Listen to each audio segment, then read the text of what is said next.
تو گورنمنٹ یہ کہتی ہے کہ جو کیس لڑا گیا وہ پی ٹی آئی کی جانب سے جو وکلاء تھے انہوں نے کمزوری دکھائی، وہ انہوں نے صرف سیاسی بنیادوں پہ کیس لڑا۔ السلام علیکم ناظرین، میں ہوں فیصل حکیم اور میرے ساتھ موجود ہیں جاوید سمرو۔ آج کے ویلاگ میں ہم بات کریں گے 190 ملین پاؤنڈ کا کیس کا جو فیصلہ آیا ہے اس کے دوران جو عدالت کی صورتحال تھی، جو بانی پی ٹی آئی کی صورتحال تھی، وہ کس طرح تھے، آیا وہ پریشان تھے یا نارمل تھے، اور اس کے ساتھ ساتھ انہوں نے جو چند باتیں کیں وہ کیا تھیں۔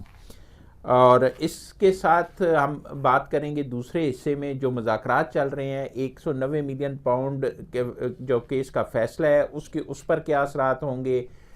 کیا بات کی جا رہی ہے، آیا مذاکرات آگے بڑھیں گے اور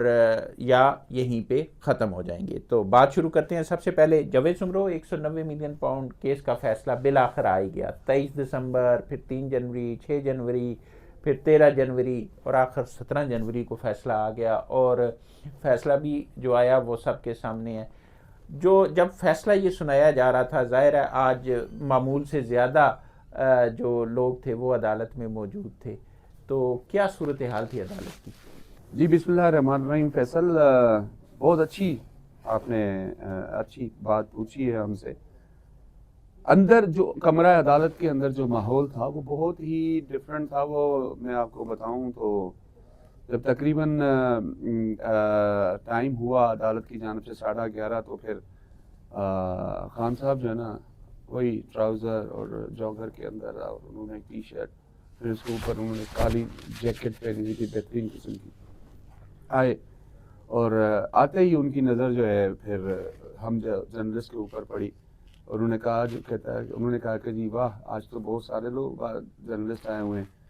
تو ان کو اندازہ تھا کہ جرنلسٹ کون ہیں، کس طرح سے، تو انہوں نے کہا کہ لگتا ہے آج لاہور سے بھی کچھ لوگ آئے ہوئے ہیں۔ تو پھر ظاہر ہے جرنلسٹ کی طرف سے آواز ظاہر ہے وہ وزیر اعظم رہے ہیں اور بہت سارے تو وہ جانتے ہیں لاہور انہوں میں نے کہا لاہور سے بھی آئے، تو دوستوں نے کہا جی لاہور سے بھی آئے۔ بہرحال وہ بیٹھے، ان کی اہلیہ تھی ان کے ساتھ، وہ بیٹھی، تو آپس میں تھوڑا سا انہوں نے چٹ چیٹ کیا۔ تو جب جج نے معزز جج صاحب نے جب فیصلہ سنانا شروع کیا تو وہ ہمیں آواز اس کی نہیں سنائی دے رہی تھی، تو ہم نے آواز لگائی کہ مائی لارڈ، یہ جو ججمنٹ آپ سنا رہے ہیں وہ آواز نہیں آ رہی۔ اس پر انہوں نے کہا کہ ٹھیک ہے، آپ آگے آ جائیں روسٹرم کی طرف۔ پھر ہم سارے روسٹرم کی طرف چلے گئے۔ تو روسٹرم کی طرف گئے تو روسٹرم کی طرف جانے کے سے پہلے جو ہے نا تھوڑی سی ایسے فیصلہ تھوڑا سا انہوں نے پڑھنا، کیونکہ ظاہر ہے لوگ پلک ہوتی ہے پڑھنا، اور جو آپریٹو پیرا ہوتا ہے ججمنٹ کا وہ پڑھنا، وہ ایک ظاہر ہے اس میں 2 سے 2.5 منٹ کا جو وقفہ تھا۔ پھر ایک آدھ سوال خان صاحب سے ہوا، خاص طور پر اسرائیل کے حوالے سے سوال جواب ہوئے، سوال ہوا تو انہوں نے کہا کہ جی نہیں، اس وقت یہ بات کرنے کی نہیں ہے، اس کو اس طرح سے نہیں رکھا جائے۔ پھر ایک دو اور چیزیں ان کی بات ہوئی، انہوں نے کہا کہ جی دیکھیں جو بھی ہوتا ہے ہم دیکھ لیں گے، اس کو آگے لے کر جائیں گے معاملات کو۔ پھر فیصلہ آیا 10 سال 7 سال اور جرمانہ سب، وہ تو ہمارے ناظرین کو پتہ ہے ساری چیز، 14 سال اور 7 سال۔ بہرحال جب فیصلہ سنایا گیا تو ایسا لگ رہا تھا جیسے نا کہ پہلے سے ہی وہ تھوڑا سا، ظاہر ہے کوئی بھی انسان ہو جب اس کے خلاف کوئی فیصلہ آ رہا ہو یا اس کے حق میں فیصلہ آ رہا ہو تو چہرے کے تاثرات تھوڑے سے بدل ہی جاتے ہیں۔ تو ہم نے آبزرو کیا کہ جی ان کے چہرے کے تاثرات جو ہیں تھوڑے بدل گئے۔ جو اس سے پہلے انٹر ہوتے ہوئے انہوں نے صحافیوں سے تھوڑی چٹ چیٹ کی، کوئی 1 سوا 1 منٹ کی، تو اس کے اندر وہ، تو اس سارے عمل کے دوران ہم نے یہ واضح دیکھا کہ چہرے کے اوپر پریشانی ضرور تھی، آلدو کہ ان کو ضرور ان کی قانونی ٹیم نے بتایا ہوگا کہ جی فیصلہ یہ آ رہا ہے، کیونکہ وہ اوپن اینڈ شیٹ کیس ہے کہ اس کے اندر یا تو 10 سال یا 14 سال جو ریگریس امپریزمنٹ ہوتی ہے، ریگریس پنشمنٹ ہوتی ہے، وہ ان کو دی جاتی ہے ملزم کو، وہ ان کو دی گئی۔ بہرحال جج صاحب اٹھ کے چلے گئے، یہ بھی نکل گئے، اور پھر ہم باہر آئے، ہم نے آ کے خبر دی کہ کس طرح سے کیا ہے۔ پھر اچانک سے ایک چیز ہمارے سامنے ہوئی، وہ ہوئی کیا، اچانک سے ایک قافلہ آیا گاڑیوں کا، اور گاڑیوں کا قافلہ جو آتے ہم نے دیکھا تو پتہ لگا جی وہ تو وزیر اعلیٰ خیبر پختونخوا جناب علی امین گنڈا پور صاحب کا قافلہ ہے۔ وہ فیصلہ سنانے کے بعد پہنچے وہاں جی پہ؟ تقریباً مطلب فیصلہ ہم بھی باہر نکل رہے تھے تو گاڑیاں اچھا جب وہ انٹر ہوئے تو ہم نے کہا یار کیا ہوا، پھر ہم کھڑے رہے تقریباً 1 گھنٹے سے زیادہ ہم کھڑے رہے۔ ظاہر ہے ہمارے ذرائع ہے، ہم نے ذرائع سے پوچھا کہ جی ملاقات ہوئی ہے، تو پتہ لگا کہ جی کانفرنس روم میں ملاقات ہوئی ہے، اور یہ ملاقات اس وجہ سے کروشل ہے فیصل صاحب کہ ایک طرف مذاکرات، دوسری طرف سزا جو ہے وہ سنائی گئی ہے، فیصلہ آ چکا. تو اس کے بعد ظاہر ہے انہوں نے جو بات چیت کی ہے، ایک تو فیصلے پہ کی ہے کہ جی فیصلہ کس طرح سے ہم نے چیلنج کرنا ہے، کیا کرنا ہے،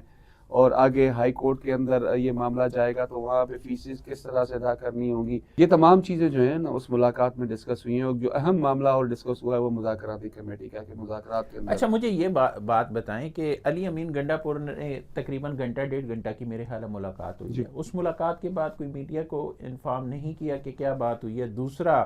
جب علی امین گنڈا پور واپس نکلے ہیں تو ان کے چہرے کے تاثرات کیا تھے؟ کیونکہ 2 دن پہلے خبریں آئیں کہ علی امین گنڈا پور کے حوالے سے بھی خان صاحب خوش نہیں ہیں، اور انہوں نے ایک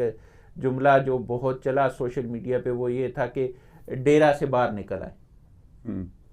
ڈیرا سے باہر نکل آئے. تو ان کے تاثرات میں اس لیے جاننا چاہتا ہوں اپنے ناظرین کے لیے. رکے وہ بالکل نہیں.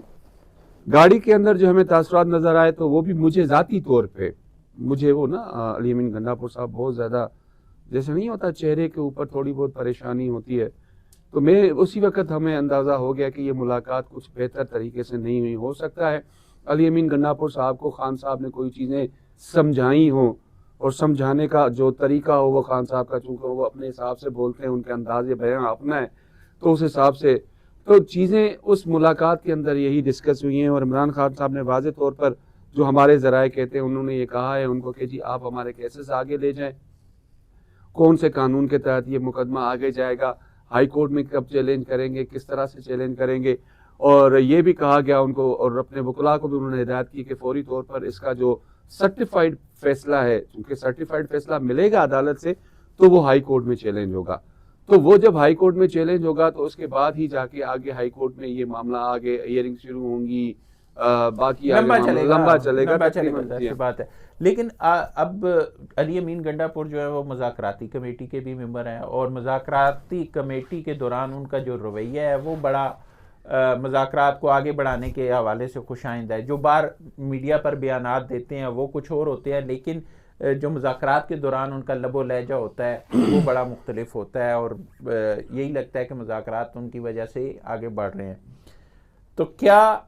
خان صاحب اور علی امین گنڈا پور کے درمیان جو ملاقات ہوئی اس میں مذاکرات کے حوالے سے کیا کوئی بات؟ دیکھیں جی، مذاکرات کے حوالے سے علی امین گنڈا پور صاحب کو نے جو ہے خان صاحب کو میرے ذرائع کے مطابق ان کو تفصیل سے بتایا کہ جی آپ نے جو کہا تھا ایز اٹ از ہم نے کمیٹی کے سامنے رکھ دیا ہے. اب کمیٹی نے جو ان کو بتایا ہے، ان کے رپلائی وہ انہوں نے بتا دیا کہ جی ہفتے کے اندر اندر جو ہے حکومتی اتحادی ٹیم جو ہے، ایک ہفتہ ورکنگ ڈیز جو ہے 7 ورکنگ ڈیز. جی بالکل وہی تو 7 ورکنگ ڈیز ہوں یا ایک ہفتہ ہو، بات تو تقریباً 7 دن کی ہے. تو وہاں سے جب رپلائی آئے گا تو ہم آپ کے پاس آئیں گے اور آپ کو بتائیں گے کہ جی اب کیا کرنا ہے. تو اس پر بھی ان کو جو ہے ہمارے ذرائع کے مطابق علی امین گنڈا پور صاحب کو واضح طور پر کہا گیا ہے کہ اس پر اب آپ صحیح طریقے سے ہوم ورک کریں اور دیکھیں کہ حکومت کیا سوچتی ہے، کیا سوچ کر آگے چلتی ہے، کیوں نہیں وہ جوڈیشل کمیشن والے معاملے کے اوپر اتنا سست رویہ جو ہے وہ مظاہرہ کر رہی ہے. تو یہ ساری چیزیں وہاں پہ ڈسکس ہوئی ہیں، اور علی امین گنڈا پور نے ان کو یہ مطمئن کرنے کی کوشش کی ہے کہ جی خان صاحب یہاں آپ بیٹھے رہے، عدالتی امور کے اوپر ہم بھی دیکھ رہے ہیں اور مذاکراتی دور والے معاملے کو بھی ہم دیکھ رہے ہیں، تو بہتری ہوگی کی بات انہوں نے جا کے ان کو یہ بتائی ہے. بشرا بی بی کو سزا سنوائی گئی، ان کی سزا پہ عمل درآمد بھی شروع ہو گیا. کیا بشرا بی بی عدالت میں جب فیصلہ سنایا جا رہا تھا تو ذہنی طور پر تیار نظر آئی ہیں آپ کو، اور کیا وہ تیاری؟ دیکھیں میں نے ذاتی طور پر ایک آدھ بار ان پہ نظر ان کو دیکھا کہ اب ان کے چہرے پہ کیا تاثرات ہیں، لیکن چونکہ ایک باپردہ خاتون ہے تو ظاہر ہے پھر ہمیں بھی اچھا نہیں لگتا کہ ہم ان کی طرف بار بار دیکھیں. تو وہ بھی چونکہ اندازہ تو اوپن اینڈ شٹ کیس تھا، ان کو بھی پتا ہے کہ جی ان کو سزا ہونی ہے اور فیصلہ ان کے خلاف آنا ہے اور سزا ہوگی، اور ان کو بھی اندازہ تھا، وہ تیار ہو کے ذہنی طور پر آئی تھی کہ جی جب سزا ہوگی تو وہیں سے ان کی گرفتاری ہو جائے گی، اور وہ گرفتاری عمل میں بھی لائی گئی ہے. اب جو اصل ایپیسوڈ شروع ہونے والا ہے نا فیصل صاحب، وہ ہے سی آر پی سی قانون کے تحت یہ آ کے جب ہائی کورٹ میں آئیں گے، ہائی کورٹ میں اس فیصلے کے خلاف اپیل کریں گے، تو وہاں پہ مختلف سی آر پی سی قانون کی شکیں ہیں جن کے تحت سب سے پہلے 2 چیزیں ضرور کریں گے. درخواست اپیل فائل کرنے کے بعد ایک تو ضمانت کی درخواست دیں گے کہ جی ہمیں اس کیس کے اندر ضمانت دی جائے تاکہ بعد میں کیس چلتا رہے. اور عدالتیں عموماً ہم نے جو دیکھا ہے ابھی تک کہ جی بہت بڑا کوئی کیس نہ ہو اس میں ضمانت نہیں ملتی. ہو سکتا ہے اس کیس میں بشرا بی بی صاحبہ کو جو ہے وہ ایک خاتون ہونے کے ناطے اور سابق وزیر اعظم کی اہلیہ ہونے کے ناطے ان کو شاید تھوڑا بہت ریلیف ملے، لیکن مجھے فی الحال عمران خان صاحب کو اس میں ریلیف ملتا ہوا نظر نہیں آ رہا۔ لیکن اگر آپ دیکھیں تو گورنمنٹ یہ کہتی ہے کہ جو کیس لڑا گیا وہ پی ٹی آئی کی جانب سے جو وکلاء تھے انہوں نے کمزوری دکھائی، وہ انہوں نے صرف سیاسی بنیادوں پہ کیس لڑا، جو کیس کے حوالے سے شواہد تھے وہ پیش نہیں کیے کہ جو ان کے پاس اگر کوئی ثبوت ہیں کہ وہ بے گناہ ہیں وہ نہیں پیش کیے گئے، گواہان کے حوالے سے صرف بیان بازی پہ زور رکھا گیا پی ٹی آئی پہ۔ دوسری بات جو ہے، ایک تو یہ بات ہے، دوسری بات یہ ہے کہ اگر پی ٹی آئی کی طرف سے اب جو فیصلہ آیا ہے عدالت کی طرف سے وہ دیکھیں تو اس میں بھی بڑے واضح طور پر کہ ایک پراسیکیوشن کے جو شواہد تھے ان کا جو میں آپ کو بتا رہا ہوں نا، میں نے ساری چیز کور کی ہے بھائی۔ دیکھیں آپ کے پاس جو حق دفاع تھا اس کے اندر آپ کے پاس کوئی ایسی چیز، ایسا مٹیریل تھا نہیں جو آپ عدالت کے سامنے پیش کرتے۔ گواہوں سے آپ کے وکلاء نے اس طرح سے تیاری نہیں کی تھی کہ آپ ان کے سامنے ایسی جرح کرتے کہ آپ ان کو کہیں جا کے کسی پوائنٹ پر ان کو کنٹراڈکٹ کرتے، وہ آپ نے نہیں کیا۔ آپ نے ان سے ایسی چیزیں نہیں پوچھی جیسے فیصلے میں واضح طور پر لکھا ہے کہ جہاں پہ عدالت مطمئن ہو سکے۔ تو یہ جب ساری چیزیں ہم دیکھتے ہیں تو عدالتی فرنٹ پہ آ کر آپ کے وکلاء نے اس طرح سے، ظاہر ہے اگر میرے ساتھ کوئی ایشو ہوتا ہے تو میری تو یہ کوشش ہوگی خود کی بھی اور اپنے وکلاء کی بھی، میرے اگر ہوگے کسی کیس میں، ہمارے خدا نہ کرے ہمارے اوپر کوئی کیس ہو تو میں تو اس کو بھی، وکیل صاحب کو بھی لے کر چلوں گا کہ یار یہ چیز اس طرح سے نہیں ہے، یہ عدالتی نظیریں ہیں، اس کو اس طرح سے پیش کریں تاکہ عدالت مطمئن ہو سکے۔ اصل بات تو محترم جج صاحب کو مطمئن کر رہے ہیں نا کہ آپ اپنے دلائل کے اندر، اپنی عدالتی نظیروں کے اندر، ایک جو پریسیڈنٹ سیٹ ہوتے ہیں عدالتی فیصلوں کے اندر، جب آپ وہی نہیں دیں گے تو پھر ظاہر ہے پراسیکیوشن کا کیس مضبوط ہے، اور پراسیکیوشن کے اندر جو انہوں نے چیزیں پیش کی وہ تو ایسے کھلی کتاب کی طرح تھیں کہ بھائی سمری آپ کے پاس آئی، گواہ اس میں آپ کا کون بن سکتا تھا؟ شہزاد اکبر صاحب بن سکتے تھے، اور وہ وہاں پر چلے گئے، یہاں سے پاکستان سے نکل گئے، پاکستان آ نہیں رہے، اگر وہ ہوتے تو شاید وہ پیش ہو جاتے۔ پھر اس کے بعد سمری جس طرح سے آپ نے اپروو کی نہ، جیسے کیبنٹ کے اندر اگر کیبنٹ اچانک سے نہیں مل سکتی، بیٹھ نہیں سکتی، میٹنگ نہیں ہو سکتی، تو آپ سرکولیشن سمری کے ذریعے آپ معاملات کو آگے لے کے جا سکتے ہیں، کوئی بھی ایجنڈا ہے وہ آپ اس کو منظور کرا سکتے ہیں۔ اور یہ ٹرم جو ہے وہ بھی عمران خان صاحب کے دور کے اندر کہ جی سرکولیشن سمری کے ذریعے منظوری دے دی گئی ہے، یہ ٹرم فرسٹ ٹائم وہاں سے شروع ہوا تھا کہ جی ہم اس طرح سے، اور آپ نے یہ سمری بھی اس طرح سے نہیں کی، اور آپ کو یہ پتا تھا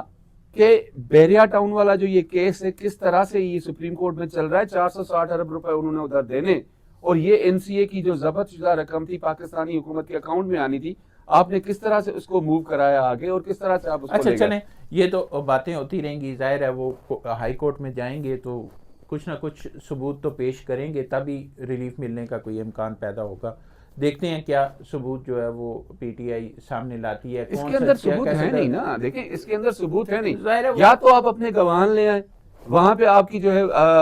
ہائی کورٹ جو ہے وہ آپ کی وہ ٹرائل کورٹ نہیں ہے کہ آپ کا وہاں پہ ٹرائل ہو، آپ کو ٹرائل کرنا تھا، ٹرائل کورٹ کے اندر پیش کرنی تھی، ساری چیزیں آپ وہاں پیش کر نہیں سکے، سو لہٰذا مجھے بھی اندازہ ہے، باقی تو غیب کا علم میرے رب کی ذات کو پتا ہوتا ہے، لیکن جو میں چیزیں سمجھ رہا ہوں بطور ایک قانون کے طالب علم کے، یا جو میں نے چیزیں کور کی ہیں، دیکھی ہیں، کہ جب میں ٹرائل کورٹ کے اندر ایک چیز پروو نہیں کر سکا تو وہ میں اپیلیٹ فورم کے اندر کس طرح سے اس کو پروو کر سکوں گا؟ تو یہاں پہ بھی ان کو، مجھے نہیں لگتا کہ کسی قسم کا جو ہے ایک اور بات، ریلیف ملے گا۔ 190 ملین پاؤنڈ کیس کا فیصلہ آ گیا، مذاکرات بھی ساتھ ساتھ جاری ہیں، پی ٹی آئی کا احتجاج بھی جاری ہے، کیا مذاکرات؟ یار پی ٹی آئی کا احتجاج دیکھیں وہ صرف اور صرف پریشر ٹیکٹکس ہے، وہ چاہتے ہیں کہ جی پریشر ٹیکٹکس بھی ہو، اور دوسری طرف سے آپ مذاکرات میں بیٹھ کر ہاتھ جوڑ کے معافی میں مانگ رہے ہو کہ بھائی خدا را ہماری بس اب ہمیں کھیلنے دو سیاسی میدان کے اندر۔ جب آپ یہ سوچ کے آج اگر رفیع اللہ صاحب سے میری بات ہوئی تو وہ یہی کہہ رہے تھے 3 منٹ کا احتجاج کیسے کرنا ہے اور 4 منٹ کا کیسے کرنا ہے اور اگلے 10 منٹ کیا کرنا ہے، یہ اجازت سے کرتے ہیں۔ اجازت سے کیا، آپ اجازت تو شاید بہت بڑا لفظ ہے، یہ تو سوچ بھی نہیں سکتے کہ 3 اور 4 منٹ یا 10 منٹ کا احتجاج ہم نے کرنا ہے نہیں کرنا۔ ان کو کہا جاتا ہے کہ بھائی کریں آپ اپنی قیادت سے، اور وہ بھی ایسا احتجاج ہے جس کے بارے میں کوئی، جس کا ایک تو احتجاج ہے ہی فضول، اگر آپ کر بھی رہے ہیں تو پھر آپ اس کو پولیٹیکل اس طرح سے کریں۔ اگر آپ دیکھیں اس کیس کے اندر تمام لوگوں کو پتا تھا کہ جی یہ اس میں سزا ہونی ہے 14 سال کی، اگر عدالت گریس بھی شو کرتی تو 10 سال کی سزا پکی دینی تھی، اس کے علاوہ نہیں تھی. تو جب آپ کی اب سزا آ گئی تو بھائی عدالتی امور پہ آ جاؤ، عدالتی فرنٹ مذاکرات آگے بڑھتے نظر مذاکرات آگے بڑھیں گے، کیونکہ یہ پریشان ہے پاکستان تحریک انصاف، اور وہاں جا کے یہ میرے خیال سے روئے گی گڑ گڑائے گی نہیں تو کم از کم ہاتھ جوڑے گی ضرور کہ بھائی بس ہو گئی. 2 سال سے زیادہ عرصہ ہو گیا، ان کے لیڈر جو ہیں جیل میں اپنے جو ہے ان کی غلط فیصلوں کی وجہ سے. تو ظاہر ہے ان کو مذاکرات کے اندر بیٹھ کے مذاکرات کے اندر ہاتھ جوڑنے سے کیا ہوگا؟ عدالتوں میں دفاع کر نہیں رہے، مذاکرات میں ہاتھ جوڑیں گے تو یہی تو چیز ہے نا. یاد ہے آپ کو اپنے پچھلے ویلاگز میں ہم نے کہا ہے کہ وکلاء کی ٹیمیں ان سے 1 ارب روپے تک جو ہے وہ اب فیس وصول کر چکی ہیں، 83 کروڑ روپے. اور مجھے یہ بتائیں جب اب یہ ہائی کورٹ کے اندر فیصلہ جائے گا، اپیل وہاں پہ ہوگی، تو کیا وہاں پہ دوسرے وکلاء نہیں ہوں گے؟ کیا ان کو جا کے انہوں نے فیس ادا نہیں کرتی؟ بھائی جب آپ اپنے بنی گالہ کے ملازمین کو تنخواہیں دینے کے لیے آپ کے پاس پیسے نہیں ہیں، اور آپ اراکین پارلیمنٹ ایک دوسرے کو خط لکھ کے کہہ رہے ہیں